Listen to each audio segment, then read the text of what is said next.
అవును, నీకు పాములు పట్టడం కూడా తెలుసా?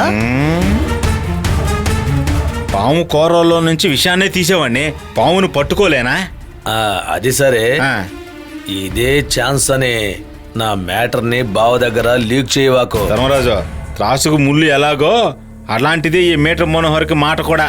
సరుకు మాత్రం మిక్స్ చేయడం తెలుసు తప్ప ఇలాంటి వాటిని మిక్స్ చేయడం తెలీదు. నేను ఎప్పుడూ ద్రోహం చేయను.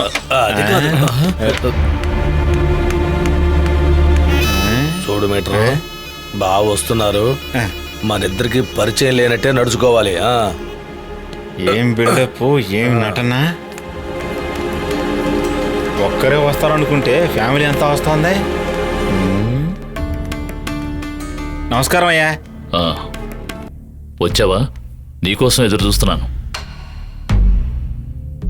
మాధవయ్య పాము ఇంట్లోకి వచ్చిన విషయం నీకు చెప్పే ఉంటాడనుకుంటా. చెప్పారయ్యా.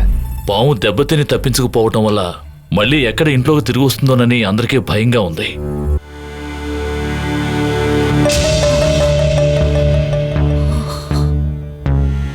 అందుకే నిన్ను పిలిపించాను. సరేనండి. పావును పట్టుకుంటావు కదా? ఏంటయ్యా అలా అడిగారు? అయ్యా, నేను ఇంతవరకు ఏ ఇంట్లోకి వెళ్ళినా పావును పట్టుకోకుండా బయటికి రాలేదండి.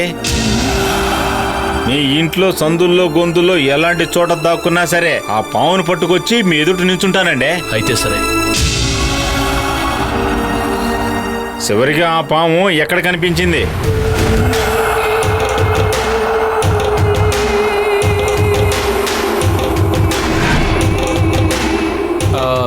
చివరిగా ఆ పాము అరుణ్ బాబు రూమ్ లోకే వెళ్ళింది. ఓహో, ఆ పాము అరుణ్ బాబు రూమ్ లోనే ఉండుంటుంది. కానీ ఆ రూమ్ లో నుండి పాము బయటికి వెళ్ళటం గంగ చూసిందట. పాము ఇప్పుడు లోపలుందా బయటికి వెళ్ళిందా అనేది కాదు సమస్య. నేను నాగస్వరం ఊదడం మొదలు పెడితే ఈ బంగ్లా లోపల ఎక్కడున్నా నా ముందుకొచ్చి నిలిచి తీరాలి.